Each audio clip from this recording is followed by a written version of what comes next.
Talofa lava, this is Pacific Waves from RNZ Pacific. I'm Susana Suiswitki. Coming up. We must accelerate our efforts without delay, because the climate crisis will not wait for us to get our acts together.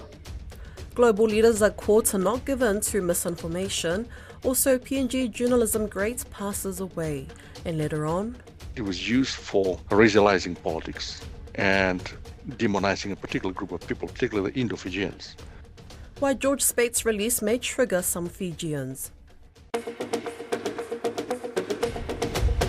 Nauru's president has told the global leaders at the UN that the world will miss out on decarbonising the planet if deep-sea mining does not start immediately.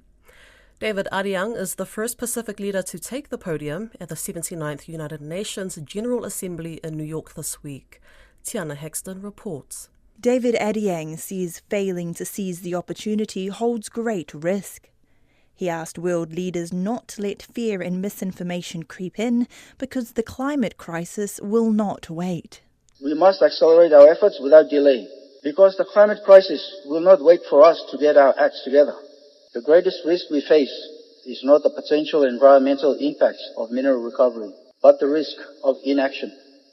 Earlier in his opening remarks, the United Nations Secretary-General Antonio Guterres also spoke on the climate crisis, saying it affects smaller and more vulnerable countries the most. Excellencies, we are in a climate meltdown. Extreme temperatures, raging fires, droughts, and epic floods are not natural disasters. They are human disasters, increasingly fueled by fossil fuels. No country is spared, but the poorest and most vulnerable are hardest hit. Meanwhile, US President Joe Biden says America is on track to halve its greenhouse gas emissions by 2030. Biden told world leaders America has taken their most ambitious climate action in history to rejoin the Paris Agreement. Today, my country is finally on track to cut emissions in half by 2030. On track to honor my pledge to quadruple climate financing to developing nations with $11 billion thus far this year. We're going to continue to strengthen our network of alliances and partnerships across the Indo-Pacific for a free, open, secure and peaceful Indo-Pacific. More Pacific leaders will add their voices to the UNGA general debate over the coming days. The theme this year is leaving no one behind, acting together for the advancement of peace, sustainable development and human dignity for present and future generations. Papua New Guinea has lost one of its oldest journalists with the death of Barnabas or Bani Orere. Bani, who became a journalist before the country became independent 49 years ago, was a long-time staffer at the Post-Courier until his retirement last May. Prime Minister James Marape joined media friends, print journalists and ordinary fans of Bani in mourning the loss. Post-Courier Managing Director Kevin Smith called Bani a true legend, and the paper's editor, Tōrangia Kilola, said his death is a great loss to PNG journalism. Mr. Kilola spoke to Don Wiseman about Bani. He's a very experienced journal. He became a journal, but then he went to the government. He worked in different government departments with the communication department at one time. And he even went up to Parliament where he became the first secretary to one of these early ministers. From there, he came back to the mainstream and he was employed by the Post-Courier, where he became a specialist writer on different issues. But he's more a feature writer than just a news reporter. He collates information and then he turns it into a feature. How old was he? Because he does seem to have been around a long time. Well, on his passing, I think he was in his early 70s.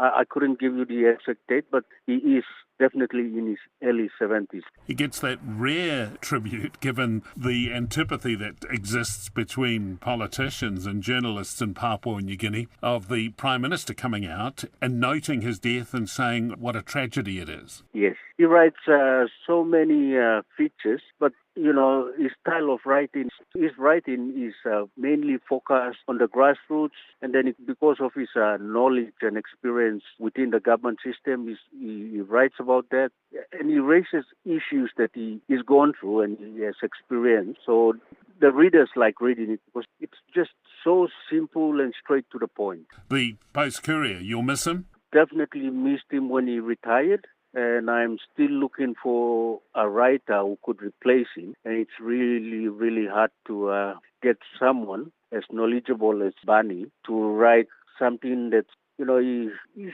just a very, very good writer. He is so good. Well, basically, he's a good storyteller.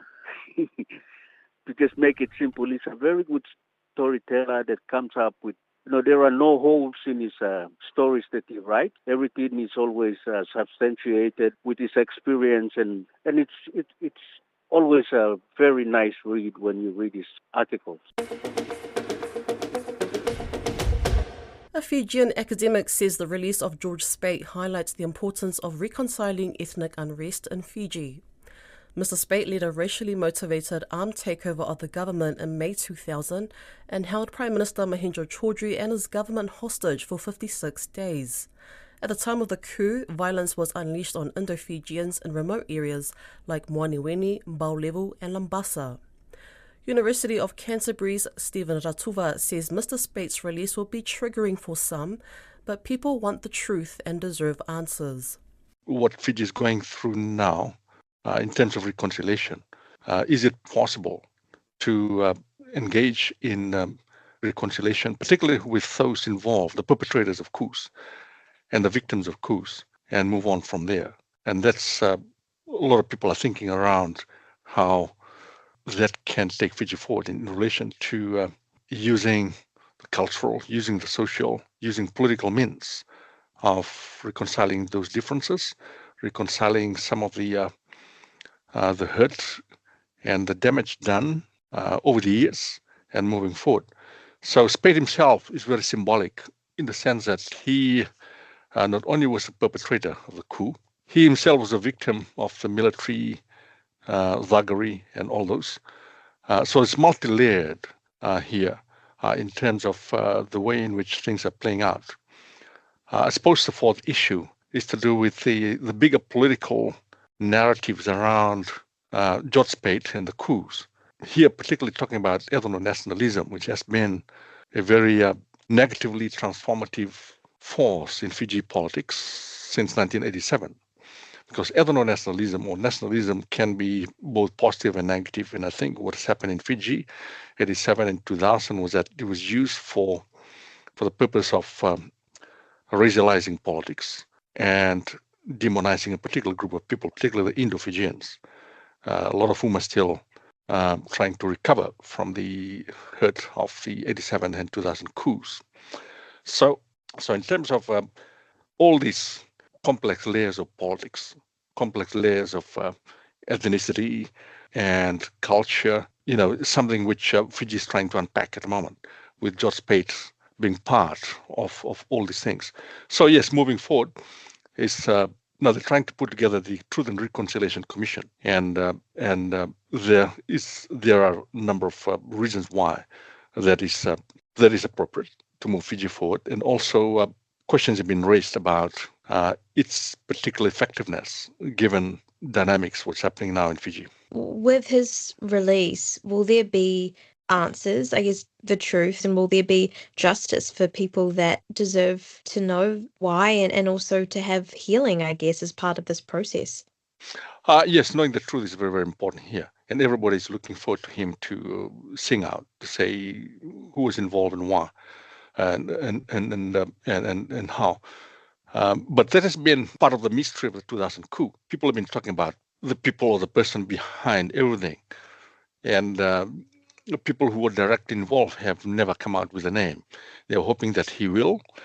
So the question which people are beginning to ask is was there really another mysterious person behind it? Was it really just Mbani Marama who was behind it? Who's now in jail? Or was it someone else? So there's a kind of this mystery surrounding George Speight, whether he's going to open his mouth or not. The fact that he hasn't come out openly to talk about who was involved behind everything.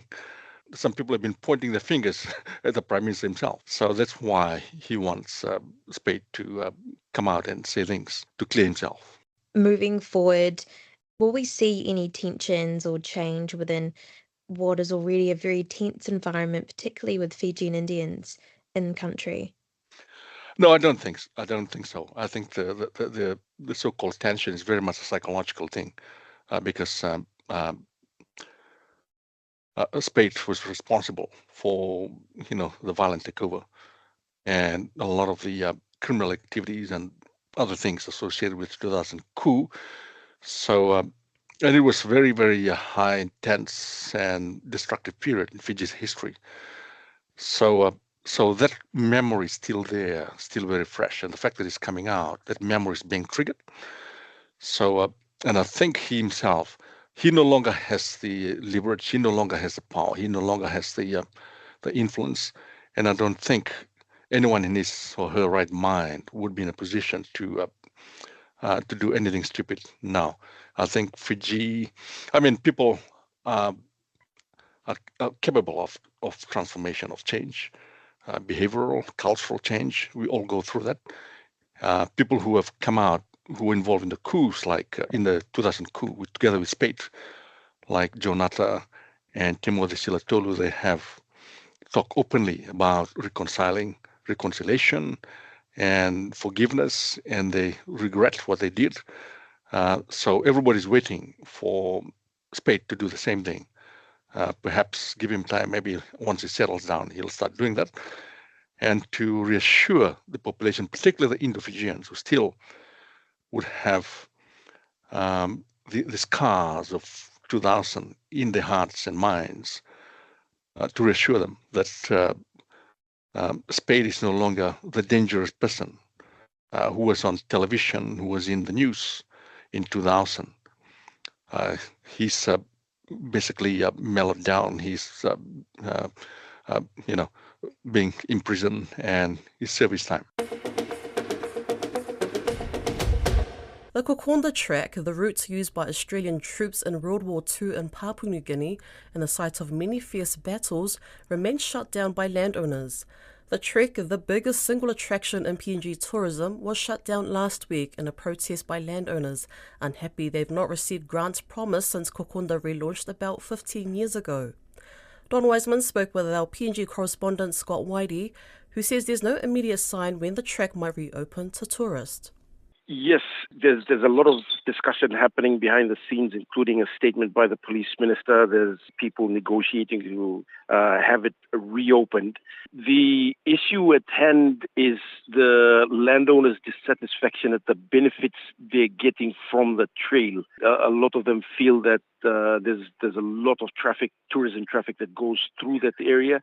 They get very little from it, and they've had to forego the development of a mine at Mount Kodu, which I believe is in the central province part of the track, in order to keep the Kokoda track in pristine condition. So that's been their main argument. They are demanding 40 million kina, which they say is outstanding from the national government, in grants and support packages to help support development in that area. So that's basically what's happening there. All right. In terms of that money, are they accurate? There was an amount promised to them by the national government, and this was in 2007, 2008. And apparently, I think none of that money has come to their hands, or there's been very little in terms of programs associated with that money that was promised. So that's where the frustration is. Are there still people stuck on the track? I haven't been able to establish that.